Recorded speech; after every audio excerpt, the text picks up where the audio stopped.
Week 13, time to wrap things up. The little devils are mostly sleeping. This is Goose. He's hanging out with me again, like sitting on the chair. I'll just put him back there. Let's see. This is it. We're coming into the end of the semester. You should be wrapping up your presentation and then also enjoying Thanksgiving dinner, I hope with family and friends. Some of us will be doing that virtually, but this is a odd semester for many reasons, and hopefully you are all doing well during this period of time. So let's wrap up the semester. I've got some videos that I posted for this week. Let me share the weekly document. Let's zoom in here a little bit so you can see it. All right. So watch this video that you're watching, and it'd probably be around 7 minutes. I always forget to change that before I do this. I've got a semester summary where I go through some of the high points, or some of the key points of each chapter that we reviewed. Remember that the bulk of this material that we covered this semester is really from chapters 1, 2, 3, and 4. Chapter 5 is an application of chapters 1 through 4, and chapter 13 is ergogenic aids, which is good to know a bit about, but ergogenic aids are really about influencing things in chapters 1 through 4. So that's why I say chapters 1 through 4 is really the main content of this semester from this book. Goose is climbing back up here. So watch the summary. And then I also put together a presentation on putting it all together, is what I call it. Now, every week you've seen how I've included videos for applying the material.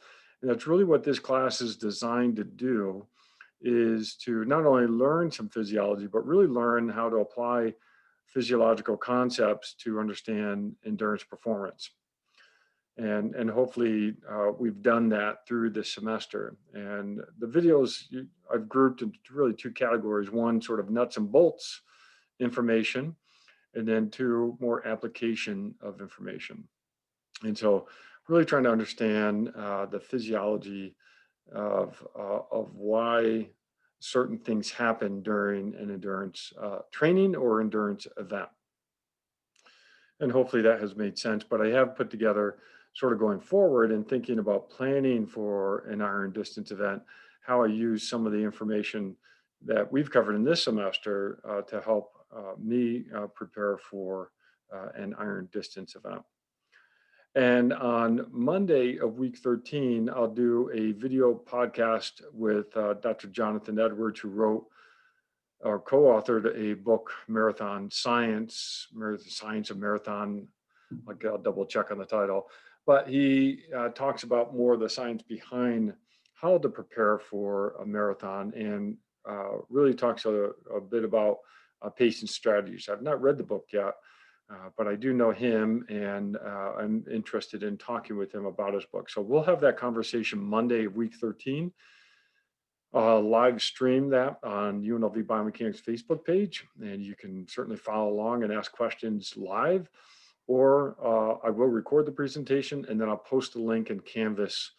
So the presentation is Monday at 11 a.m. So you're welcome to join and follow that on Facebook Live. You do not need to, though. All right, semester project. Well, we're at the end, and hopefully your group was productive.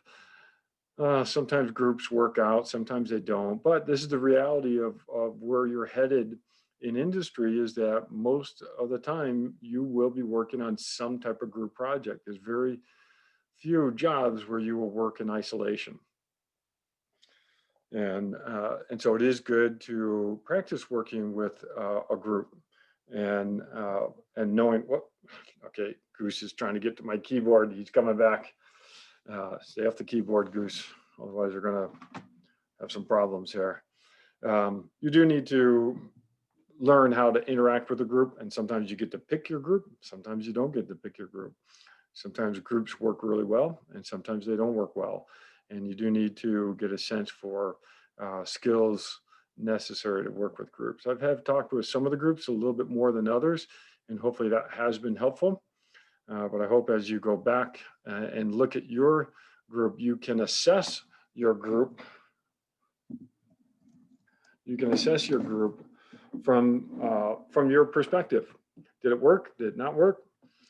Did some people contribute more than others? Uh, this is your opportunity to give that type of feedback. And it does help me to hear that feedback, because then that can help me adjust how I talk with groups in the future. So do a group assessment. I'll keep them confidential. And I ask you to grade each student as part of the assessment. And hopefully that works out. So let's see, when you get back from Thanksgiving, then the link for the group project is due, and then I will post for week 14 all the links, and you get to watch each other's projects and celebrate with each other in terms of the work that you've put together. I hope that's helpful, and again, I hope you have a wonderful Thanksgiving. As best we can do in this COVID-19 period, and know that I'm understanding that this is a unique semester for all of you and all of us. And I hope that we are, I hope that you have gotten as much as you can out of this class remotely. We have missed the discussion online other than our times that we've connected as a group. But hopefully you've enjoyed the semester. Hopefully you've enjoyed the content. And if you need a kitten, we got one more kitten to give away. So we'll see. All right. Well, thanks again. And I will be posting new material for week 14. Okay. Thank you.